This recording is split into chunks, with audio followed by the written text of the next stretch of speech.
Hi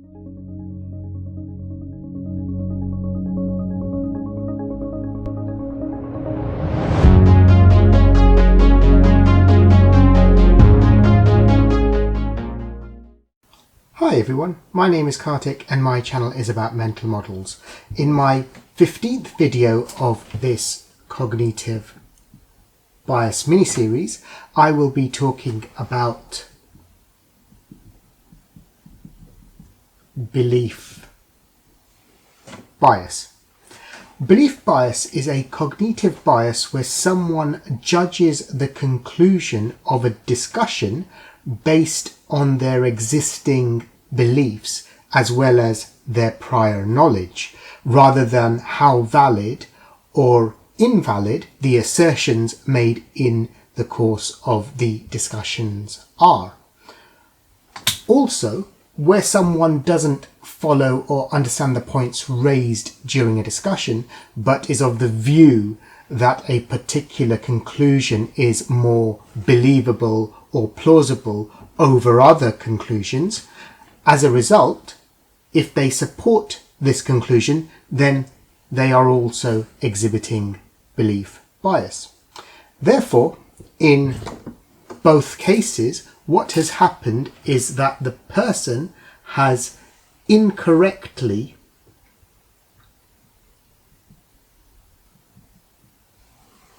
assessed the conclusion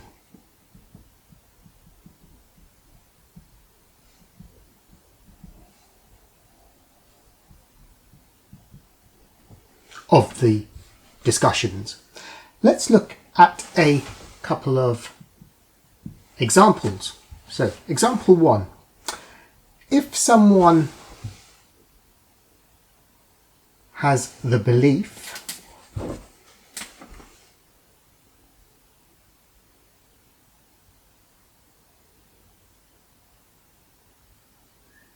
that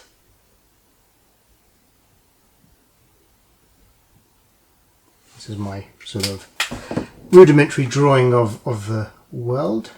If someone has the belief that there is no climate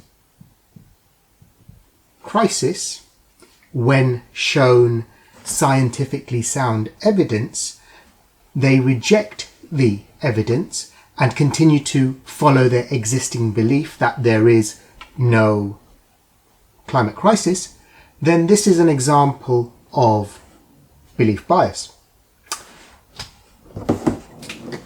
Another example is, say, one investor is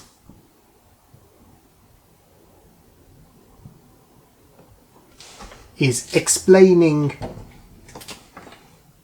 a convoluted investment strategy to someone else. So this is my investor, and let's say this is me. So this investor is explaining a convoluted investment strategy to me with, of course, charts, technical analysis,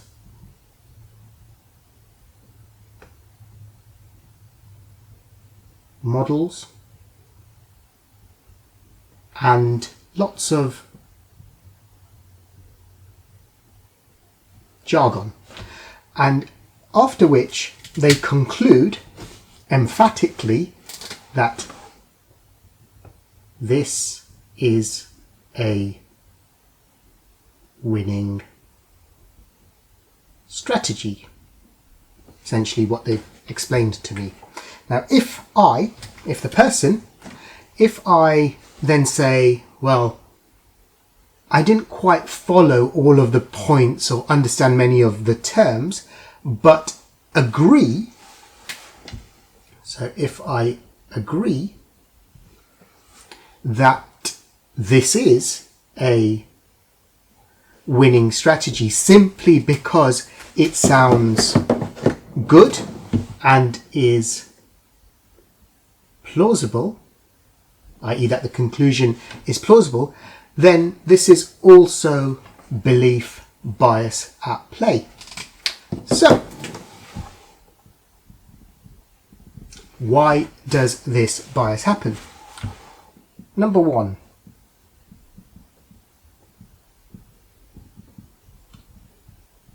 mental reasoning. So humans reason in two different ways. One is through intuition and the other is through active analysis. When you rely on intuition, when your mental reasoning relies on intuition, you are more prone to belief bias.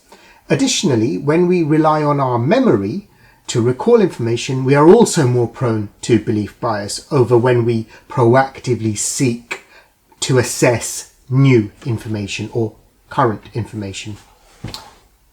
Number two,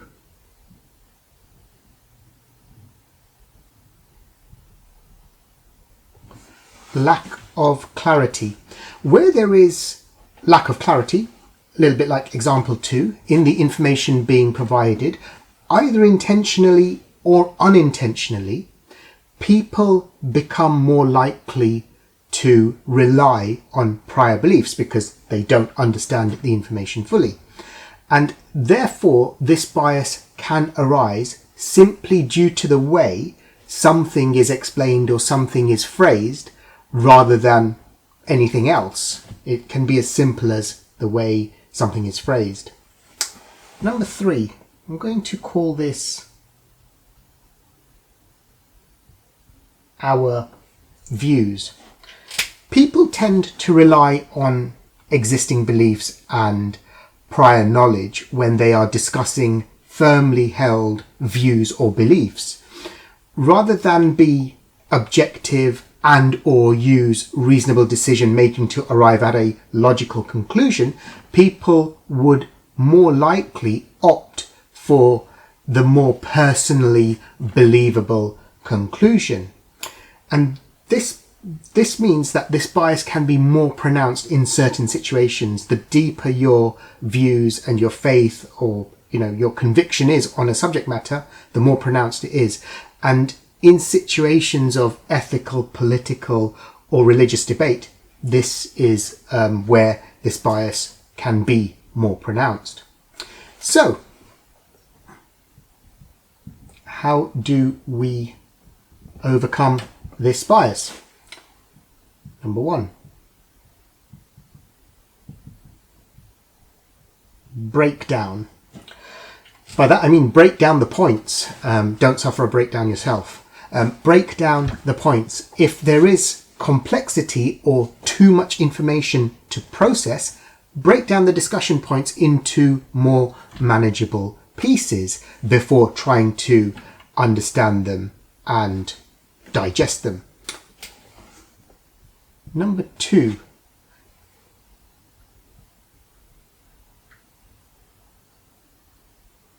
something called syllogism. This is a fancy term, but it is referring to something that you may have heard of in the past, and it refers to essentially if A equals B and B equals C, then A equals C. So if A equals B and B equals C, then A equals C. The first equation represents the major premise, and what that means is that it's a generally accepted fact. So something like Germany is in Europe. Then the second equation represents the minor premise or a minor premise, and this relates to the major premise, but it is more specific. So something like I am in Germany. And therefore the third equation represents the conclusion. So if each of the previous two statements, the major premise and the minor premise, are considered valid, so Germany is in the EU and I am in Germany, both of them are valid, then the logical conclusion is that I am in Europe. And so that's what syllogism is. Now, there are some rules to follow when using this technique, or you could get to the wrong conclusion. So, in other words, let's say the major premise is all chickens lay eggs. The minor premise is this bird has laid an egg. Therefore, the conclusion that could be arrived at is that this bird must be a chicken.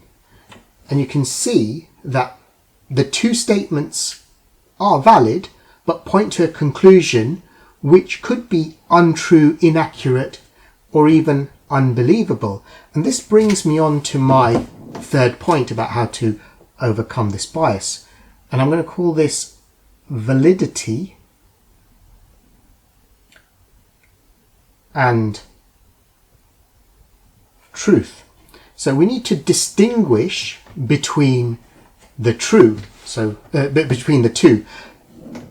Validity is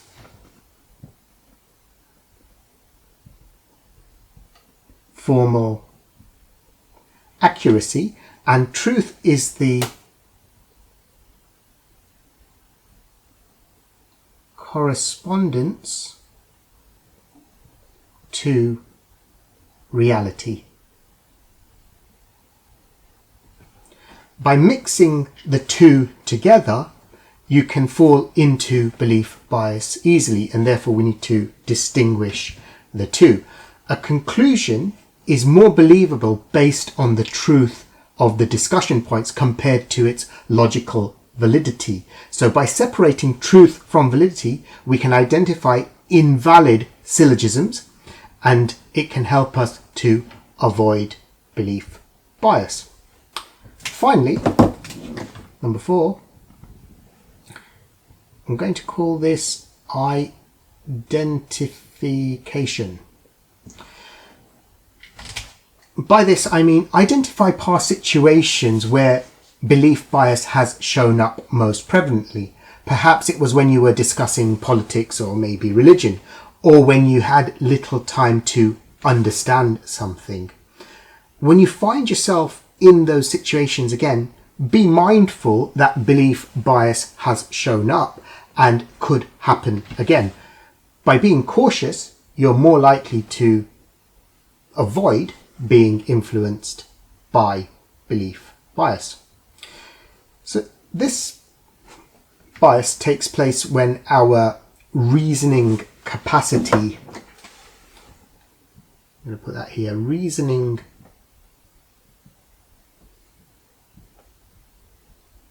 capacity breaks down.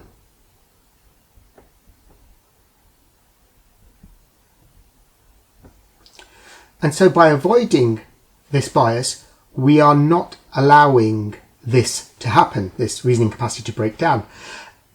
And we are actually allowing ourselves to reason better. And by doing so, we will be able to reach a better outcome. And so these are the few techniques that we can use to overcome belief bias. And that's belief bias in a nutshell, and that's all for this video. I hope you liked this video. If you did, please like, share and subscribe to my channel.